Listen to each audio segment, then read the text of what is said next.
अध्याय 14 Cornelius fudge. Harry, Ron और Hermione तो पहले से ही जानते थे कि दुर्भाग्य से हैग्रिड को बड़े व भयानक जानवर पसंद थे। जिस साल वे हॉगवर्ट्स में पढ़ने आए थे, उसी साल हैग्रिड ने लकड़ी के अपने छोटे से घर में ड्रैगन पालने की कोशिश की थी। इसके अलावा वे उसके 3 सिर वाले विशालकाय कुत्ते फ्लफी को शायद ही कभी भूल पाएंगे। हैरी को यकीन था कि अगर किशोरावस्था में हैग्रिड को यह पता चला हो कि महल में कहीं पर एक भयानक जानवर छुपा है, तो उसे देखने के लिए वो किसी भी हद तक जा सकता था। शायद उसे इस बात पर अफसोस हुआ हो कि बेचारा भयानक जानवर इतने लंबे समय तक बंद रहा है और अब उसे अपने पैर सीधे करने का मौका दिया जाना चाहिए। हैरी कल्पना कर सकता था कि 13 साल के हैग्रिड ने उसे जंजीरों और पट्टों से बांधने की कोशिश भी की होगी, किंतु हैरी को पूरा विश्वास था कि हैग्रिड कभी किसी की जान के इरादे से कोई काम नहीं करेगा। हैरी मनी मन सोच रहा था कि काश उसने यह पता नहीं लगाया होता कि रिडल की डायरी से संदेश कैसे पाया जाए। रॉन और हर्माइनी ने उससे बार बार पूरी घटना को विस्तार से बताने को कहा। उन्हें पूरी कहानी बार बार सुनाते सुनाते वह तंग आ गया और घटना सुनने के बाद उनके बीच होने वाली लंबी घुमावदार चर्चाओं से भी वह परेशान था। हर्माइनी बोली, हो सकता है रिडल ने गलत आदमी को पकड़ लिया हो, शायद कोई दूसरा भयानक जानवर लोगों पर हमला कर रहा हो।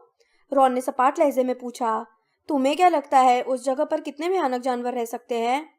हैरी ने दुखी स्वर में कहा, यह तो हम पहले से ही जानते हैं कि हैग्रिड को स्कूल से निकाल दिया गया था और हैग्रिड को निकालने के बाद हमले रुक गए होंगे, वरना रिडल को पुरस्कार नहीं मिलता। रॉन ने एक अलग दिशा में जाने की कोशिश की। रिडल बिल्कुल पर्सी की तरह लगता है, उसे हैग्रिड की जासूसी करने के लिए किसने कहा था? हरमाइनी ने कहा, परंतु रॉन, उस भयानक जानवर ने किसी की जान ली थी। हैरी बोला, और अगर हॉगवर्ट्स बंद हो जाता तो रिडल को मगलू अनाथालय में रहना पड़ता। मैं उसे इस बात के लिए दोष नहीं दे सकता कि उसने यहाँ रुकने के लिए हैग्रिड को पकड़वाया। रॉन ने अपने होंठ काट लिए, फिर झिझकते हुए पूछा, हैरी, हैग्रिड तुम्हें शू मंतरगरी में मिला था, है ना? हैरी तुरंत बोला, वह घुंगों को मारने की दवा खरीद रहा था। वो तीनों चुप हो गए। लंबी चुप्पी के बाद हरमाइनी ने झिझकते स्वर में सबसे जटिल सवाल पूछा, क्या तुम्हें लगता है कि हमें हैग्रिड के पास चलकर उससे भयानक जानवर के बारे में सवाल पूछना चाहिए? रॉन ने कहा, कितना अच्छा लगेगा ना कि हम जाकर उसे पूछेंगे, हेलो हैग्रिड, हमें बताओ, क्या तुमने किसी बालों वाले भयानक जानवर को हाल ही में महल में छोड़ा है? अंत में उन्होंने फैसला किया कि जब तक कोई और हमला नहीं होगा तब तक वे हैग्रिड से कुछ नहीं पूछेंगे। और जब हैरी को कई दिनों तक अदृश्य आवाज सुनाई नहीं दी, न ही किसी पर हमला हुआ, तो उन्हें लगने लगा कि उन्हें हैग्रिड से इस बारे में कभी नहीं पूछना पड़ेगा कि उसे स्कूल से क्यों निकलवाया गया था। जस्टिन और लगभग सिरकटे निक को बेजान हुए लगभग 4 महीने गुजर चुके थे। लगभग सभी लोग अब यह सोचने लगे थे कि हमलावर, चाहे वह जो भी हो, हमेशा के लिए मैदान छोड़कर जा चुका था। पीव्स भी अंततः अपने अरे पॉटर, तुम तो हो गड़बड़ पॉटर गीत से उब गया था। एक दिन जड़ी बूटी का ज्ञान की क्लास में अर्नी मैकमिलन ने बड़ी विनम्रता से हैरी से कुकुरमुत्तों की बाल्टी मांगी और मार्च में कई मंत्र कवचों ने ग्रीन हाउस नंबर 3 में शोर शराबे वाली एक जोरदार पार्टी मनाई। इससे प्रोफेसर स्प्राउट बहुत खुश हो गईं। उन्होंने हैरी को बताया, जब वे एक दूसरे के कमरे में जाने की कोशिश करने लगेंगे तब हम समझ जाएंगे कि वे पूरी तरह वयस्क हो चुके हैं। फिर हम अस्पताल में पड़े बेजान लोगों को दोबारा होश में ले आएंगे। सेकेंड ईयर के विद्यार्थियों को ईस्टर की छुट्टियों के दौरान सोचने के लिए एक नया विषय मिल गया था। थर्ड ईयर के लिए विषय चुनने का समय अब आ गया था। यह एक ऐसा मामला था जिसे कम से कम हरमाइनी ने बहुत गंभीरता से लिया। इसका हमारे पूरे भविष्य पर प्रभाव पड़ सकता है, उसने हैरी और रॉन को बताया जब वे नए विषयों की सूची पर आंख गड़ाकर उन पर निशान लगा रहे थे। हैरी बोला, मैं तो जादुई काढ़े का विषय छोड़ना चाहता हूँ। रॉन ने बुझे स्वर में कहा, हम कुछ नहीं छोड़ सकते, हमें अपने सारे पुराने विषय पढ़ने होंगे, वरना मैं गुप्त कला से रक्षा की पढ़ाई छोड़ देता। यह सुनकर हरमाइनी दहशत में आते हुए बोली, पर वह तो बहुत ही महत्वपूर्ण विषय है। रॉन ने कहा, हाँ, लेकिन उस तरह नहीं जिस तरह लॉकहार्ट इसे पढ़ाते हैं। मैंने उनसे आज तक कुछ भी नहीं सीखा, सिवाय इसके कि नन्हे पिशाचों को बाहर न निकाला जाए। नेविल लॉन्गबॉटम के पास उसके परिवार के सभी जादूगरों और जादूगरनियों के खत आए, जिनमें उसे अलग अलग सलाहें दी गई कि वह कौन से विषय चुने। नेविल जीप बाहर निकालकर दुविधा और चिंता में अपने विषय की सूचियां पढ़ता रहा और लोगों से पूछता रहा कि उनके हिसाब से अंकों के जादुई महत्व का ऐतिहासिक अध्ययन ज्यादा मुश्किल विषय है या पुरानी लिपियों का अध्ययन। हैरी की ही तरह मगलू परिवार में बड़े हुए डीन थॉमस ने तो अंत में अपनी आंखें बंद करके बिना देखे सूची पर छड़ी रख दी। इसके बाद उसने उन विषयों को चुन लिया जिन पर छड़ी रखी थी। हरमाइनी ने किसी की भी सलाह नहीं ली और सारे विषय चुन लिए। हैरी मनी मन मुस्कुराया जब उसने सोचा कि अगर वह जादूगरी के करियर के बारे में वर्नॉन अंकल और पिटूनिया आंटी से सलाह मांगेगा तो वे लोग क्या कहेंगे। ऐसा बात नहीं है कि उसे किसी ने मार्गदर्शन नहीं दिया। पर्सी वीजली उसे अपने अनुभव का लाभ देने के लिए कुछ ज्यादा ही उत्सुक था। उसने कहा, हैरी, सब कुछ इस बात पर निर्भर करता है कि तुम क्या बनना चाहते हो। अपने भविष्य के बारे में जितनी जल्दी सोच सको उतना ही अच्छा है। इसलिए मैं भविष्य कथन पढ़ने की सलाह देता हूँ। लोग कहते हैं कि मगनुओं का अध्ययन एक कमजोर विकल्प है, परंतु व्यक्तिगत रूप से मैं यह सोचता हूँ कि जादूगरों के पास गैर जादूगर समुदाय की पूरी जानकारी होना चाहिए, खासतौर पर तब जब वे उनके करीबी संपर्क में रहकर काम करने के बारे में सोच रहे हो। मेरे डैडी को ही देख लो, उन्हें हर समय मगलुओं से संबंधित काम करना पड़ता है। मेरा भाई चार्ली हमेशा से वही मूर्खी किस्म का था और उसे घूमना पसंद था, इसलिए उसने जादुई जीवों की देखभाल का विषय चुना। फैसला करते समय अपनी शक्तियों और प्रतिभा के हिसाब से काम करो, हैरी। परंतु हैरी को दरअसल सिर्फ एक काम अच्छा लगता था और वह था क्विडिच खेलना। अंत में उसने वही नए विषय चुन लिए जो रॉन ने चुने थे, क्योंकि उसे लगा कि अगर वह उनमें कमजोर भी रहा तो भी उसकी मदद करने के लिए कम से कम उसके पास कोई दोस्त तो होगा। गरुड़द्वार का अगला क्विडिच मैच मेहनत कश के खिलाफ होना था। वो डिनर के बाद हर रात को टीम से प्रैक्टिस करवा रहा था, इसलिए हैरी को क्विडिच और होमवर्क के अलावा किसी भी चीज के लिए समय नहीं मिल पा रहा था। बहरहाल प्रशिक्षण सत्र बेहतर होते जा रहे थे, या कम से कम ज्यादा सूखे होते जा रहे थे। जब हैरी शनिवार के मैच की पहले वाली शाम को अपने कमरे में अपनी झाड़ू रखने गया तो उसने सोचा कि इस बार गरुड़द्वार के क्विडिच कप जीतने की जितनी संभावना दिख रही थी उतनी पहले कभी नहीं दिखी थी। परंतु वह ज्यादा देर तक खुश नहीं रह पाया। कमरे के सबसे ऊपर की सीढ़ी पर उसे नेविल लॉन्गबॉटम मिला, जो बौखलाया हुआ दिख रहा था। हैरी, मैं नहीं जानता कि यह किसने किया, यह तो बस मुझे इस हाल में मिला था। भयभीत निगाहों से हैरी को देखते हुए नेविल ने धक्का देकर दरवाजा खोला। हैरी के संदूक का सामान हर तरफ बिखरा हुआ था। उसका चोगा जमीन पर पड़ा था। बिस्तर पर बिछी चादर खींचकर फेंक दी गई थी। पलंग के सिरहाने रखे कैबिनेट की दरार खुली थी, जिसका पूरा सामान चटाई पर फैला हुआ था। हैरी का मुंह खुला का खुला रह गया और वो दैत्यों के साथ सफर किताब के कुछ फटे पन्नों पर चलता हुआ बिस्तर के पास तक गया। जब उसने और नेविल ने बिस्तर पर कंबल दोबारा डाले तभी रॉन, डीन और सीमस अंदर आ गए। डीन जोर से चिल्लाया, क्या हुआ हैरी? पता नहीं, हैरी बोला, परंतु रॉन हैरी के दुशालों की जांच कर रहा था। सारी जेबें बाहर की तरफ निकली हुई थी, जैसे किसी ने तलाशी ली हो। रॉन ने कहा, कोई यहाँ कुछ ढूंढ रहा था, तुम्हारी कोई चीज गायब तो नहीं है? हैरी अपनी सारी चीजें उठाकर संदूक में डालने लगा। जब उसने लॉकहार्ट की आखिरी किताब को अंदर डाला तब जाकर उसे एहसास हुआ कि उसकी कौन सी चीज वहां नहीं थी। उसने धीरे से रॉन को बताया, रीडल की डायरी गायब है। क्या? हैरी ने अपना सिर कमरे के दरवाजे की तरफ करके इशारा किया और रॉन उसके पीछे बाहर निकल आया। वे जल्दी से नीचे उतरकर एक बार फिर गरुड़द्वार के हॉल में पहुंचे, जो आधा खाली था। वहां वे हरमाइनी के पास बैठ गए, जो अकेले बैठकर पुरातन लिपियां फटाफट समझिए नामक किताब पढ़ रही थी। यह खबर सुनकर हरमाइनी बहुत चक्की रह गई। परंतु यह चोरी तो गरुड़द्वार का ही कोई विद्यार्थी कर सकता है, किसी और को हमारा पासवर्ड नहीं मालूम।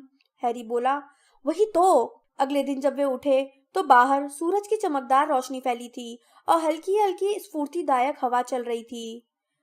क्विडिच के लिए आदर्श परिस्थितियां हैं, वुड ने उत्साह से गरुड़द्वार की टेबल पर कहा और टीम के खिलाड़ियों की प्लेटों में तले हुए अंडे भर दिए। बहुत अच्छे हैरी, तुम्हें अच्छी तरह नाश्ता करना चाहिए। हैरी गरुड़द्वार की भीड़ बड़ी टेबल की तरफ घूरते हुए यह सोचने लगा कि कहीं रिडल की डायरी का नया मालिक उसकी आंखों के ठीक सामने तो नहीं बैठा। हरमाइनी ने उसे चोरी की रिपोर्ट करने की सलाह दी, परंतु हैरी को यह विचार पसंद नहीं आया। ऐसे करने पर उसे टीचर्स को डायरी के बारे में सारी बात बताना पड़ती। इसके अलावा कितने लोग यह बात जानते थे कि हैग्रिड को 50 साल पहले स्कूल से क्यों निकलवाया गया था। हैरी इस मामले को दोबारा सबके सामने नहीं लाना चाहता था। हैरी जब रॉन और हरमाइनी के साथ अपना क्विडिच का सामान उठाने के लिए बड़े हॉल से बाहर आया तो उसकी चिंताओं की सूची में एक और बहुत गंभीर चिंता जुड़ गई। उसने अभी संगमरमर की सीढ़ियों पर कदम रखा ही था कि उसे एक बार फिर वही आवाज सुनाई दी, इस पर मार डालो, चीर डालो, फाड़ डालो। वह जोर से चीखा। रॉन और हरमाइनी दोनों ही चौंक कर उछल पड़े। हैरी ने पीछे देखते हुए कहा, वही आवाज, मुझे अभी अभी वही आवाज एक बार फिर से सुनाई दी है। क्या तुम्हें कुछ सुनाई नहीं दिया? रॉन की आंखें बाहर निकल रही थी। उसने अपना सिर हिलाया, परंतु तभी हरमाइनी ने अपने माथे पर हाथ ठोका। हैरी, मुझे लगता है मुझे कुछ कुछ समझ में आ रहा है, मुझे लाइब्रेरी में जाना होगा। और वह लपकते हुए तेजी से सीढ़ियां चढ़ गई। उसे क्या समझ में आ गया है? हैरी ने उलझन से कहा। वह अब भी चारों तरफ देख रहा था और यह भांपने की कोशिश कर रहा था कि यह आवाज कहाँ से आई थी। रॉन ने अपना सिर हिलाते हुए कहा, क्या पता, मुझे तो कुछ भी समझ में नहीं आ रहा है। परंतु उसे लाइब्रेरी में जाने की क्या जरूरत पड़ गई? रॉन ने कंधे उचकाते हुए कहा। क्योंकि हरमाइनी हमेशा यही करती है, जब भी शंका हो तो लाइब्रेरी जाओ। हैरी अनिश्चितता से खड़े होकर फिर से उस आवाज को सुनने की कोशिश कर रहा था, परंतु अब उसके पीछे की ओर स्थिर बड़े हॉल से विद्यार्थी बाहर निकल रहे थे और जोर जोर से बातें कर रहे थे। इसके अलावा विद्यार्थी क्विडिच की पिच पर जाने के लिए अगले दरवाजे से निकल कर आ रहे थे। रॉन ने हैरी से कहा, बेहतर होगा कि तुम भी चल दो, लगभग 11 बज चुके हैं, मैच का समय हो चुका है। हैरी गुरुद्वारा टावर में गया, अपनी निम्बस 2000 उठाई और मैदान पर जाने वाली बड़ी संख्या में एकत्रित विद्यार्थियों की भीड़ में शामिल हो गया। परंतु उसका दिमाग अब भी महल में था। वह अब भी अदृश्य आवाज के बारे में सोच रहा था। जब उसने चेंजिंग रूम में अपना लाल दुशाला पहना तो उसे इकलौती राहत इस बात से मिली कि सब लोग इस समय मैच देखने के लिए महल से बाहर आ चुके थे। जोरदार तालियों के बीच दोनों टीमें पिच पर उतरी। ओलिवर वुड ने वार्म अप करते हुए गोल पोस्ट के चारों तरफ उड़ान भरी। मैडम हुच ने गेंदें निकाली। मेहनतकश के खिलाड़ी हल्के पीले रंग के दुशालों में थे। वे गोल घेरा बनाकर खड़े थे और रणनीति पर आखिरी मिनट की चर्चा कर रहे थे। हैरी बस अपनी झाड़ू पर चढ़ ही रहा था कि तभी प्रोफेसर मैकगोनागल लगभग भागती हुई पिच पर आई। उनके हाथ में बैगनी रंग का एक बड़ा सा मेगाफोन था। हैरी का दिल पत्थर की तरह डूब गया। प्रोफेसर मैकगोनागल ने खचाखच भरे स्टेडियम को मेगाफोन से संबोधित करते हुए कहा, यह मैच रद्द कर दिया गया है। चीखने चिल्लाने की आवाजें सुनाई देने लगी। ओलिवर वुड को तो देखकर ऐसा लग रहा था जैसे उसके होश उड़ गए हो। वह तत्काल धरती पर आया और अपनी झाड़ू से उतरे बिना ही प्रोफेसर मैकगोनागल की तरफ भागा। वह चिल्लाया, परंतु प्रोफेसर, हमें तो खेलना है। कब? गरुड़ द्वार। प्रोफेसर मैकगोनागल ने उसकी बात अनसुनी कर दी और मेगाफोन पर बोलती रही, सभी विद्यार्थी अपने अपने हाउस के हॉल में जाएं, जहां उनके हाउस के प्रमुख उन्हें पूरी जानकारी देंगे।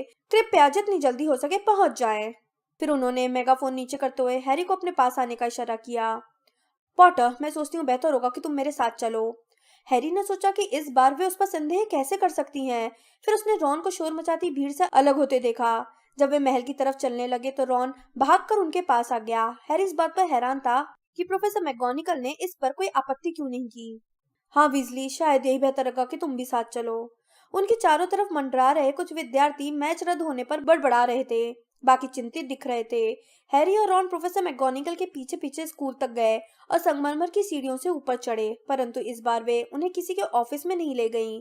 जैसे ही वे अस्पताल के पास पहुंचे तो प्रोफेसर मैकगोनागल ने आश्चर्यजनक रूप से कोमल आवाज में कहा, इससे तुम्हें बहुत सदमा लगेगा। एक और हमला हुआ है, 2 लोगों पर हमला हुआ है। हैरी का दिल भयानक तरीके से उछलने लगा। प्रोफेसर मैकगोनागल ने दरवाजे को धक्का देकर खोला और वे लोग अंदर घुस गए। मैडम पॉम्फ्री 5th ईयर के घुंघराले बालों वाली लड़की पर झुकी हुई थी। हैरी ने पहचान लिया कि वह चीलघात की थी। इस लड़की से ही तो उन्होंने नागशक्ति के हॉल तक जाने का रास्ता पूछा था और उसके पास वाले बिस्तर पर थी हरमाइनी। रॉन कराहते हुए बोला। हरमाइनी पूरी तरह स्थिर थी। उसकी आंखें खुली थी और कांच जैसी हो गई थी। प्रोफेसर मैकगोनागल बोली, ये दोनों लाइब्रेरी के पास मिली। मुझे नहीं लगता कि तुम दोनों में से कोई इसके बारे में कुछ बता सकता है। यह उसके पास फर्श पर मिला था। उसके हाथ में एक छोटा गोल शीशा था। हैरी और रॉन दोनों ने हरमाइनी को घूरते हुए अपना सिर इनकार में हिलाया। प्रोफेसर मैकगोनागल ने भारी आवाज में कहा, मैं तुम्हें गुरुद्वारा टावर में ले चलती हूँ। मुझे वैसे भी वहां जाकर विद्यार्थियों से कुछ कहना है।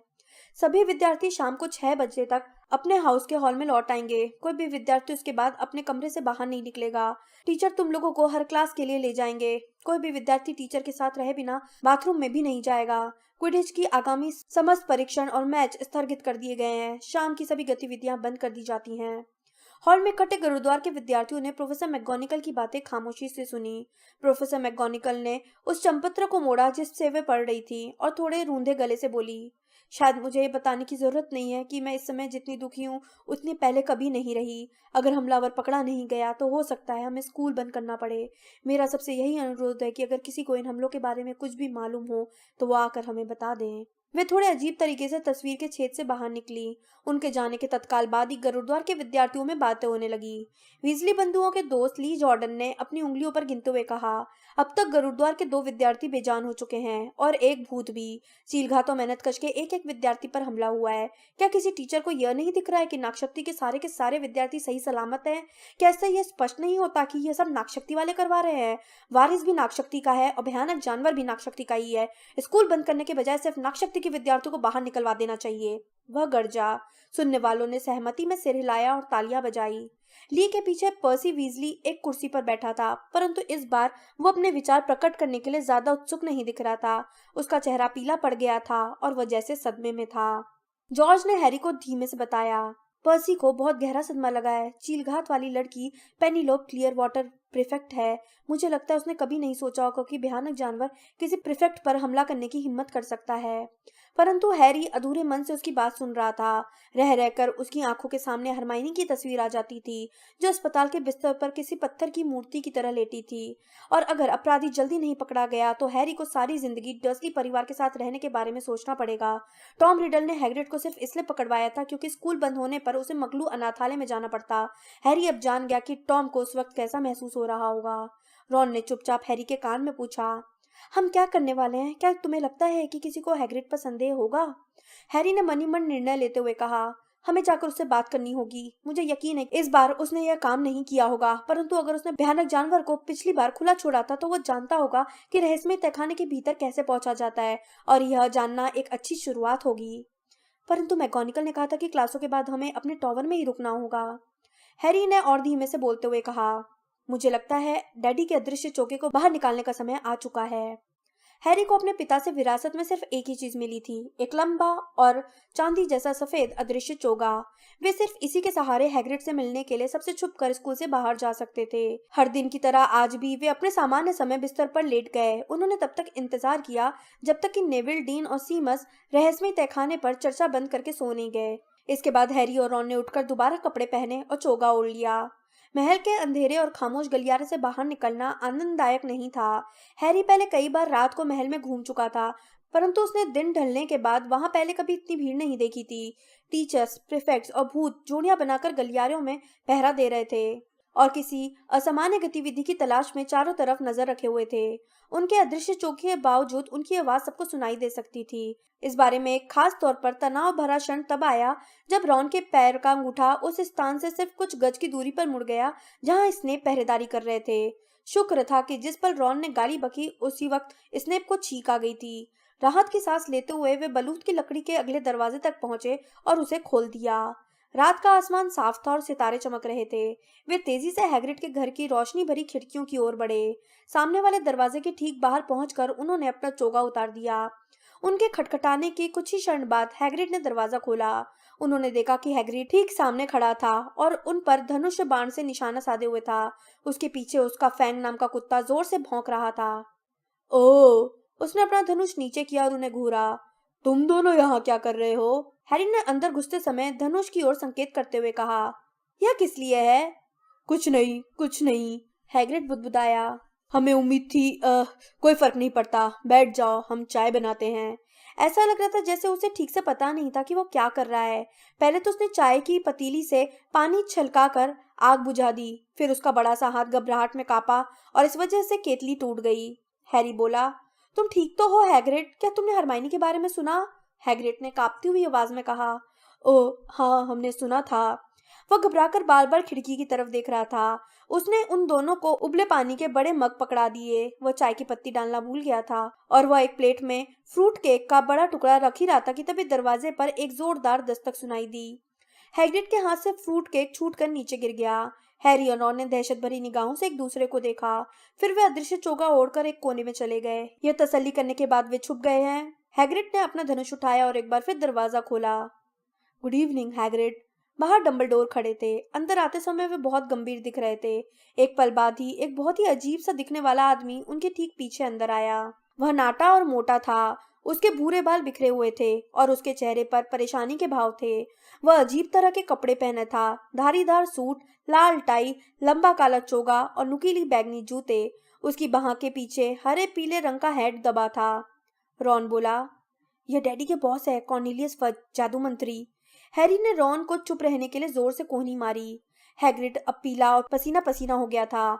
वह एक कुर्सी पर गिर गया और कभी डंबलडोर को तो कभी कॉर्नेलियस फज को देखने लगा। बुरा हुआ हैग्रिड, फज ने कहा। बहुत ही बुरा हुआ, मुझे आना ही पड़ा। मगलू बच्चों पर 4 हमले। बात बहुत बढ़ गई है, मंत्रालय को कुछ तो करना ही पड़ेगा।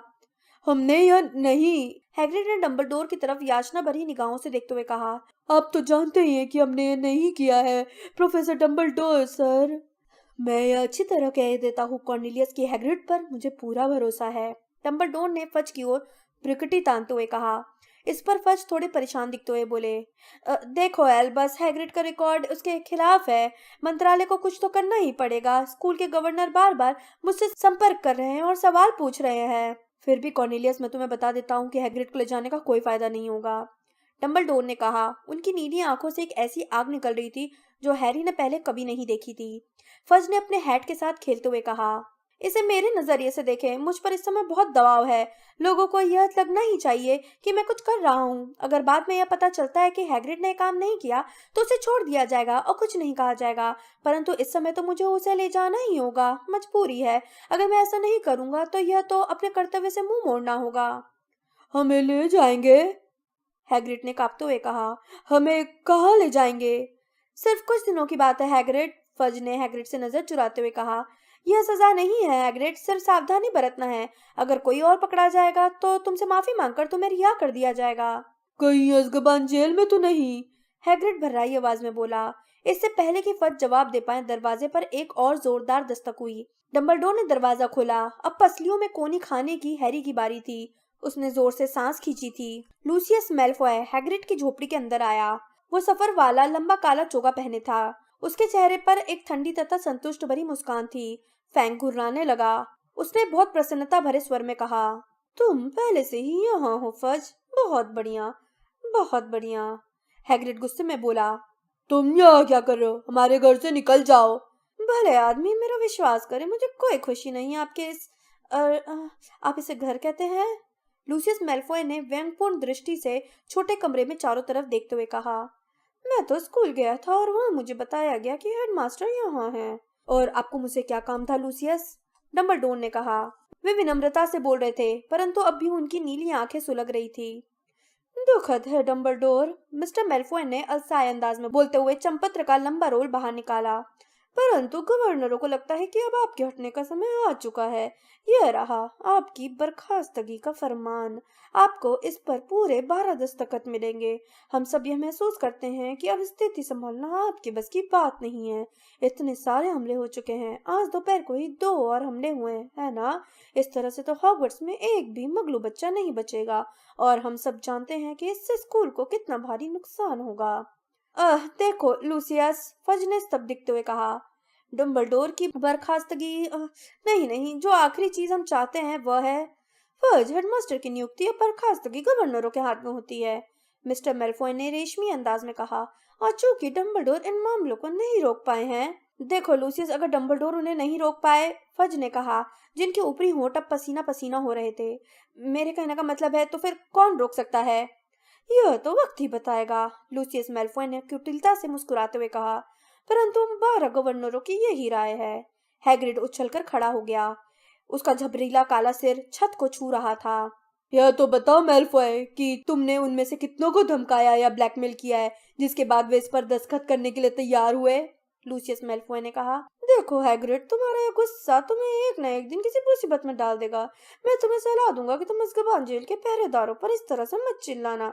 वे लोग इस बात को कतई पसंद नहीं करते। तुम डम्बलडोर को नहीं हटा सकते, हैग्रिड चीखा।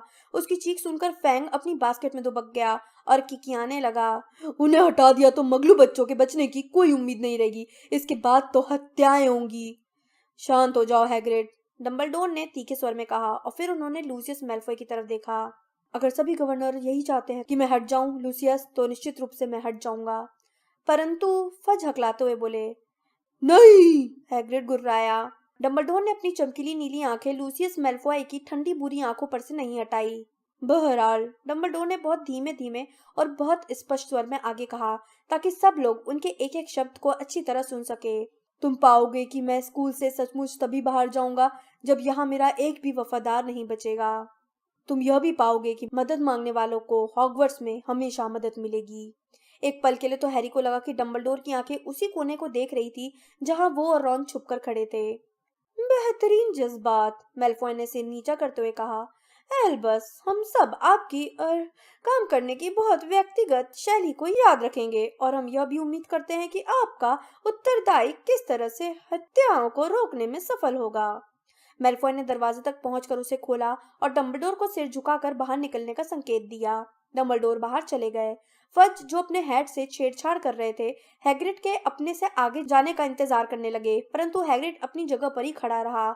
उसने एक गहरी सांस ली और सावधानी से कहा, अगर कोई कुछ जानना चाहता है तो उसे सिर्फ मकड़ियों का पीछा करना होगा। इससे वह सही जगह पर पहुंच जाएगा।